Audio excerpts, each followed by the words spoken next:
Hello everyone and welcome to my review of Port Adelaide's 2025 season. As you might notice, two things. One, I've got a haircut, and two, this video is coming out very late. Obviously, we didn't make finals and now we're almost up to the grand final. So I do apologise that it took me all the final series to get this video out, but between my computer crashing, it's working by the way now, and obviously I had a trip down to Bateman's Bay. Unfortunately, I wasn't able to get this video out, but it's here now, and it's time that we look back at Port Adelaide's 2025 season, both the highs and lows. Now, to quickly summarise the season, was it a success? No. I think if you looked at my video at the start of this year, I said our goal was to basically make sort of a semi or a prelim, get deep into finals again, and we didn't even make finals at all. So it's clearly a failure on that sense.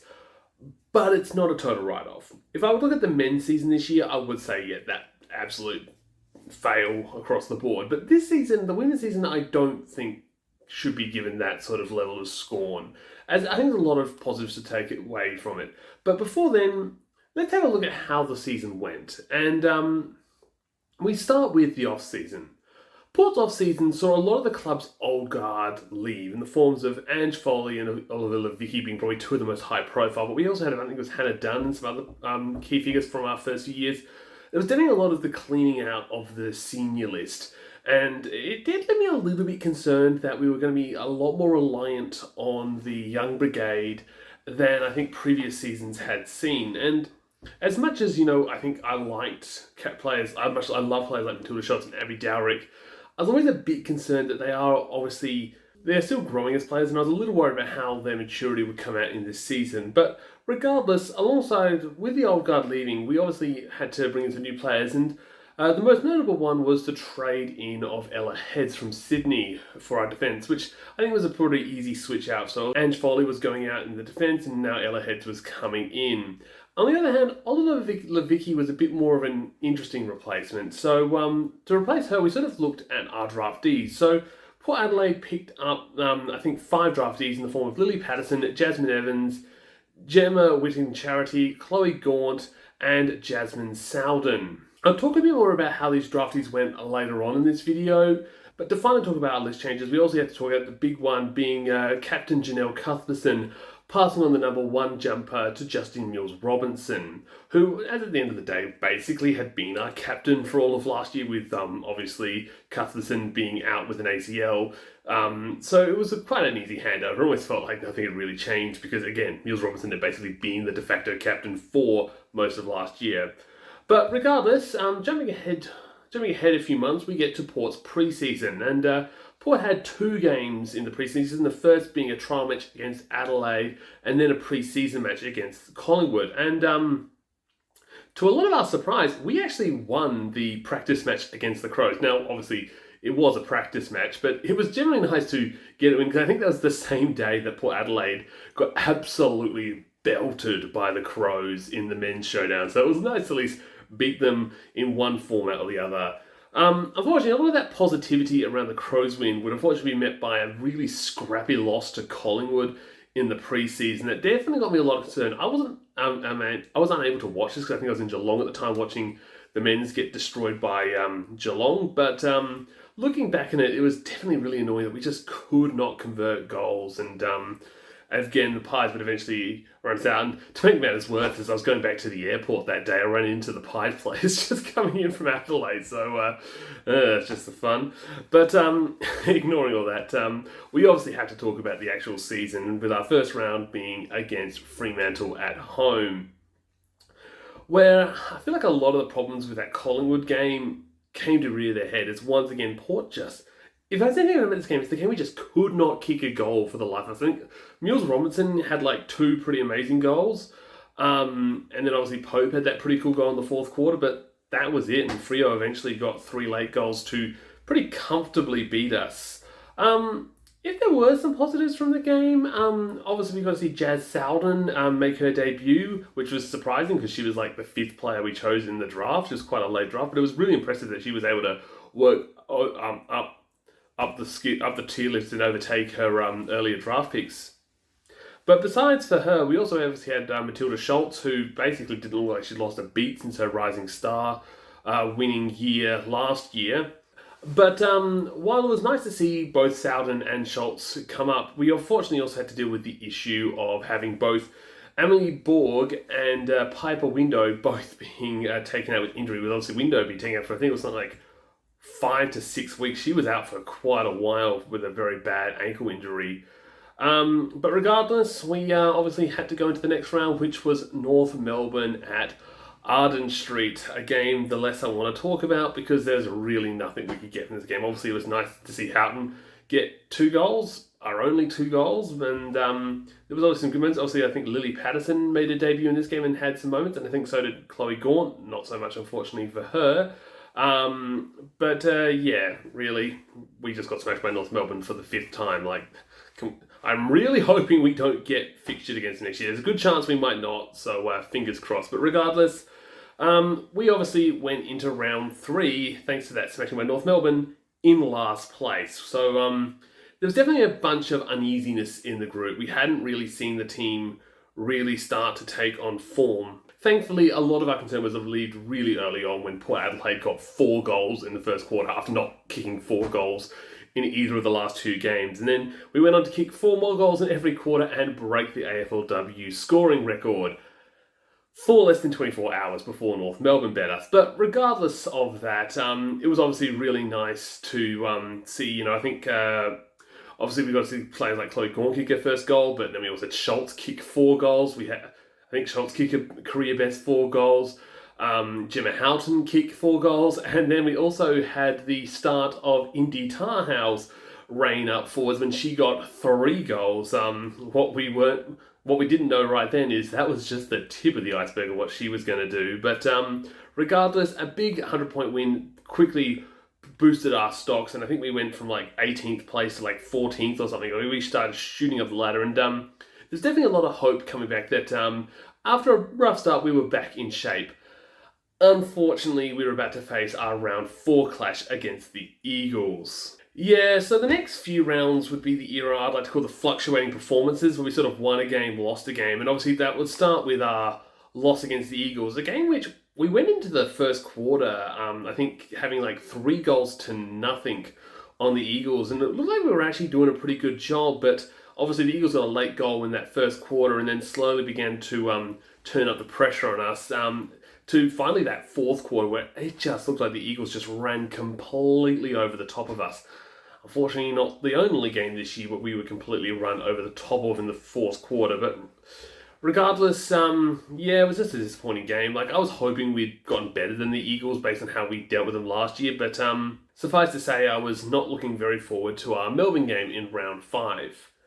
So, going to the round 5 clash against the D's, this was definitely an interesting game because obviously Melbourne had been undefeated at that point, and everyone was sort of expecting us to lose by sort of 20 or 40 based on how we were going. But surprisingly, whether it be our pressure or just the D's just screwing up inside 50, they just could not kick goals. And we actually found ourselves with, I think, something like a 3-goal lead around about 3-quarter time.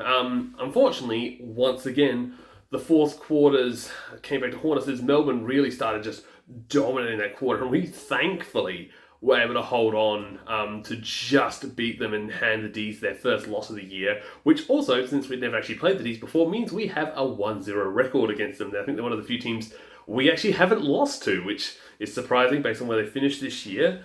But regardless, going into round 6, there was some optimism that maybe Port was back in form, but no, once again, we had another underwhelming performance. Obviously, it was nice to finally see child prodigy Lauren Young, as you know, my number 22 jumper here. Big fan. I'm a big fan of her on this channel.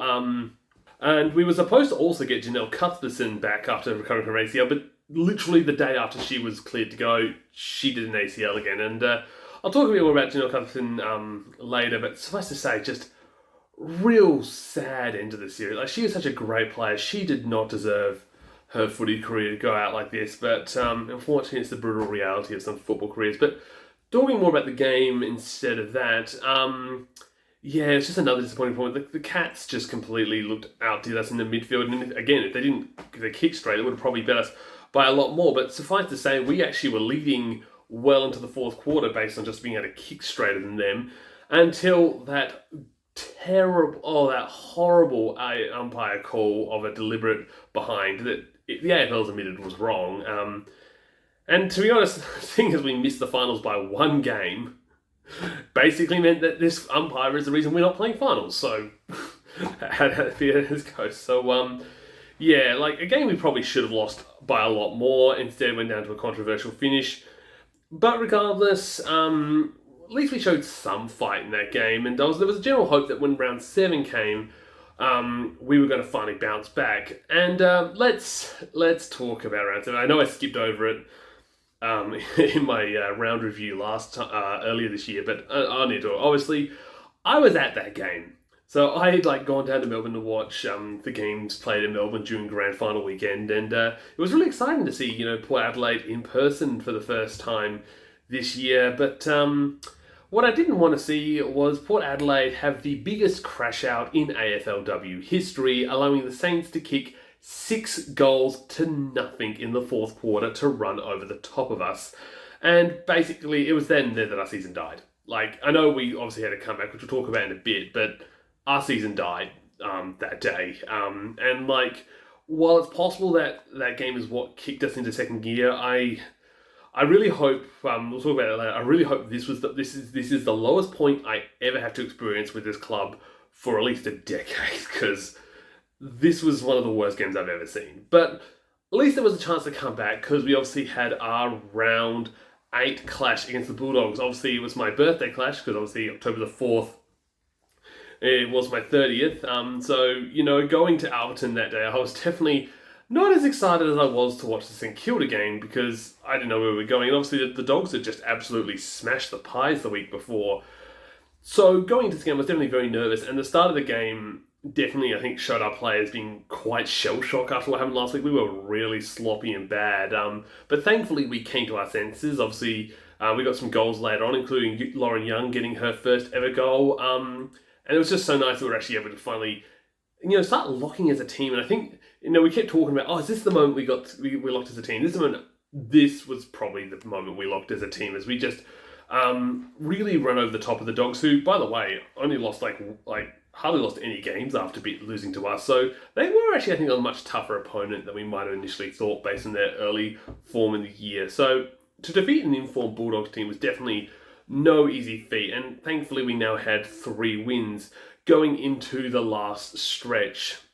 So while the Dog wins was nice to finally get us sort of moving away from the bottom 4, bottom 6 positions, the reality is Port basically needed to win every game to end this year in order to make finals. Unfortunately, we had 3 super hard games in front of us, with the first being obviously the Brisbane Lions up at Springfield, which, this is the game I get confused about, because when I watched it, I thought we just got destroyed by the Lions. They were first to the ball, they were better at contested possessions, they were better at locking it inside 50, but everyone keeps telling me, no, Port did a really good performance there. And if it is, obviously maybe I don't know football well enough to understand what happened, because it did feel like a pretty just average Port performance against the Lions, who, let's face it, made the grand final. They're obviously a very powerful outfit, so I'm not going to be too angry at the team. But obviously we had to deal with the fact that, we had Piper Window get injured again. She'd only come back for the Saints game, had the Dogs game off, and then got a shoulder to the face in this game. So, absolutely horrible season for her, and shame, because she was doing really well from the few games she had played. So fingers crossed she gets a much better season next year. But regardless, we obviously had to go into our round 10 clash against the Hawks, once again with a lot of our players on the injury list. But if there was any benefit, it looked like Hawthorn had a worse injury crisis than us, most notable being their key ruck and Lucy Wales, which turned out to be the basically winning formula for us, because Matilda Schultz absolutely dominated the spare ruckman Hawthorn had used, and in a game that nobody expected us to win, we kicked the highest score on Hawthorn in their entire time as a team in the AFLW, which was definitely impressive. And also, one of the reasons that was the case is we had Indy Tahau kick 5, and take over the leading spot in the goal kicking competition, which is it was that moment that I'm like, oh my goodness, we might actually win our first ever club leading goal kicker. So definitely that was a real highlight to get excited. So Port Adelaide had somehow defeated the Hawks, but I think only lost one game at that point, which was definitely really incredible. And to do it by such a margin really gave us a lot of hope that perhaps this fight against Adelaide the next week was actually going to be the moment we could beat them. So I should also, talk about that. Obviously, we had our round 11 clash against Adelaide at Norwood, with Port looking the most competitive it ever had. And, the first quarter was a bit of a tussle between us. It was the second and third quarter where we absolutely demolished the Crows, well, at least in possession time. Unfortunately, we had a bunch of trouble scoring goals in the third quarter, but regardless, we obviously went into the last quarter with I think going like a 28 or 27 point lead, and obviously the Crows did manage to claw it back down to a 7-point lead when it was all said and done. The reality was we actually finally managed to hold out a fourth quarter and eventually win our first ever showdown, which was definitely probably a highlight. I think it's going to be one of the highlights of this season, alongside another moment which we'll talk about in the next game. Which, let's talk about that. Obviously, we went into the last round with, surprisingly, a chance of making finals. Unfortunately, it was a chance of making finals that required us to win by over 100, but there was a chance. And so, obviously, Port Adelaide went into the final game against GWS with a slim chance of finals. But unfortunately, I feel like a lot of that chance was lost when the Giants kicked 2 goals to us nothing. And there was a bit of a concern that all this momentum we're having at the end of the year was going to come up against was going to come to naught, as we were possibly looking like losing to the Giants. However, thankfully, we managed to click it in on the second quarter and kick, I think, 6 goals, which might be the highest goals we've ever kicked in a single quarter in AFLW history. But regardless, we were actually starting to look like we might beat them, but unfortunately, obviously, we were not going to get 6 goals every quarter for the rest of the game. And instead, the focus actually turned on to Gemma Houghton, who needed 4 goals to reach 100 and was sitting on 3 goals by the end of three-quarter time. So instead of focusing on winning the game, we actually instead focused on getting Houghton to her 100th, which thankfully did happen at the very last moment of the game, to give us a very exciting end to the season, even if we didn't make finals. All right, now we're done looking through how the season went. Let's look at the pros and cons of this season overall. Starting with the good, which an easy one to start with is scoring. Port Adelaide went from the 7th highest scoring team to the 4th, only behind North Melbourne, Melbourne and Brisbane. We did this by scoring on average 2 more goals a game, going around from about 39 points last year to 53 points this year. Obviously, we broke the scoring record in round 3, kicking over 100 against the Suns.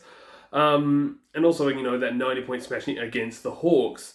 Definitely a lot of AFL media was praising our team for how exciting our games were, simply by how high scoring they were. We were often considered some of the best games to watch in the year. However, while we were a high-scoring team, we were also a high-conceding team, which is why I need to talk about one of the bad, being our defending. We had some of the highest scores kicked against us. Like last year, we on average conceded 33 points a game, which was the 8th best in the competition. This year, we were the 3rd worst, conceding over 50 every game. And there was that point, I think it was it took us until round 8 to not concede 40 points in a game. And then that was when we hit the Bulldogs, I think 35. And then the lowest we ever kept a team was GWS right at the end of the season, who we kept to 24. In comparison, there were teams below us that kept teams to less than 20. The defense was really, and also we just need to point out those fourth quarter crash outs against the West Coast Eagles and St Kilda, where the defending effort was just woeful. I know a lot of people have said, it's because we turn over the ball in the midfield too much with our really bad disposal efficiency, but there were just other aspects, I think, of our defence that we were just not in a strong defence mindset, and we were just not really prepared to go, or we we just couldn't seem to lock down opponent defenders. Just look at that Suns getting 3 goals on us in the fourth quarter in round 3.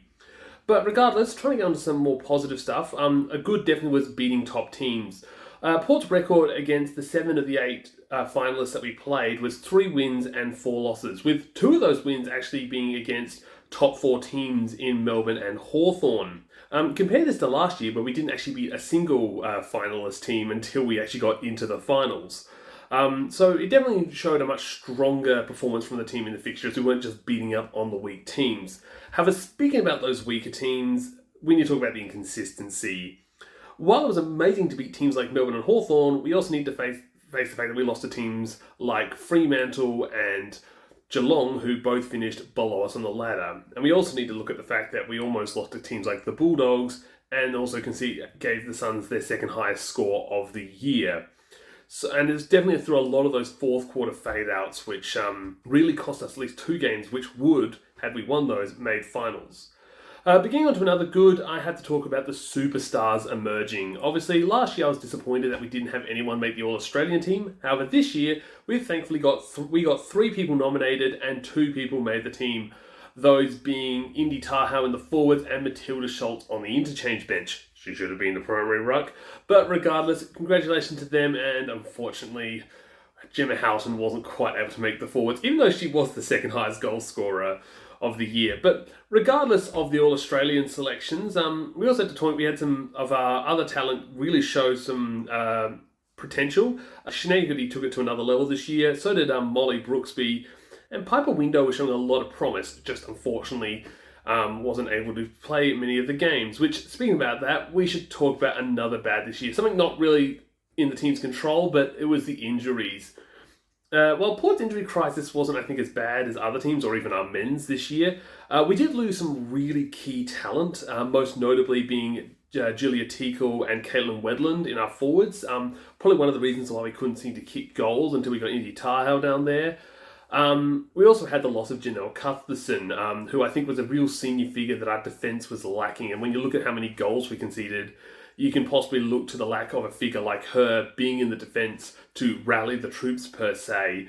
And then obviously one of the worst being Piper Window, who just could not get any form because she just kept getting injured.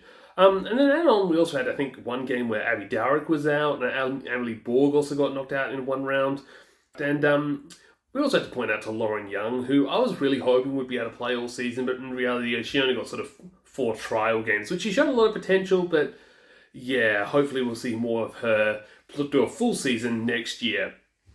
Going over to another good point, I want to talk about Tahoe winning the leading goal kicker. Obviously, I want to talk about this one specifically because of how important it is to the club's history. Obviously, the Port's men's team or women's team, there's never been a leading goal kicker in club history. So to finally get that award for the club is just such a history making. Like, nobody thought a key defender turned forward would suddenly turn out to be the greatest forward the AFLW's ever seen. But that's Indy Tahoe for you, and it's just so happy that it's just nice to have this is the season we finally got that elusive award. And finally, I want to talk about one last bad thing, and that was unfortunately the draftees. And I don't want to be too mean on the draftees, obviously our first year players.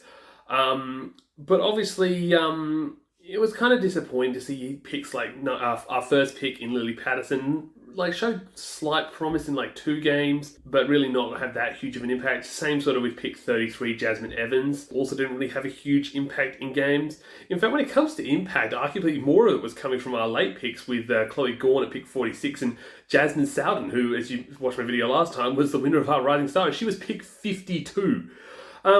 Obviously, I think a few of us were maybe being a little bit too over-expecting of our draftees. Obviously, when we had Abby Dowrick in year 1, followed by Matilda Schultz in year 2, and then Sinead Good in year 3, we were kind of probably getting a little bit too expectant that we were just going to draft the next elite player. And when that didn't happen, I think we got a bit of a reality check. Obviously, we finished really high on the ladder, so our picks were always going to be a bit weak. But despite that, I still wish we saw a little bit more. I wouldn't have minded if at least one of our players got a Rising Star nomination. But regardless, we should have a better draft pick this year because we did finish a bit low on the ladder. So we'll see what the new draft class can do. But regardless, let's actually talk about next year and where we should be going. So where do we go from here? I think one big thing has to be consistency. Port Adelaide was very inconsistent this year, going from solid pressure games, like in the case of Gold Coast and Melbourne, to some really poor pressure games in the case of Geelong and St Kilda. Port was also inconsistent between games, as you might notice. We had the Suns game where one second we were kicking 4 goals, the next second we were having 3 goals kicked against us. So, if there's anything I want the girls to take away from this season, it's some respects a slap to the face. I know the girls probably didn't consciously get a bit cocky going into this year based on the fact that we got to a prelim last year, but I feel like there was a bit of a subconscious feeling that we were just going to have success handed to us, and I think that did cost us a lot of games early in the season. But to the girls' credit, they matured and we put out a really solid form at the end of the year. Now, what I'm hoping is that we don't lose that form at the start when we go into the start of next year, and the girls are able to take that annoyance and an anger that we didn't make finals and use that to carry this form into next year, where hopefully we can just go bam straight from day one in our top tier form. Getting more into the specifics, we need to work on that defence. While it's much nicer to have a defending problem over a scoring problem, just ask our men's team, the reality is we simply cannot concede that many goals next year. We need to lower that. We need to have games where we keep a team to below 20, because if not, we're going to just concede goals and not be able to win games. But the question is how we do that. Well, I think one thing I'd like is potentially to look at the trade season to see if there's any elite defenders on the market and to get one of them into the club so they can be sort of a role model to our younger players. And I also would possibly want to use our first draft pick this year to get the best draftee, the best defender on the draft. So we can just really load up the defensive stocks. Now, I know that there wasn't really one specific defender who let the team down this year, as I think was more the case in the men's, where we had, I think, a few dodgy players.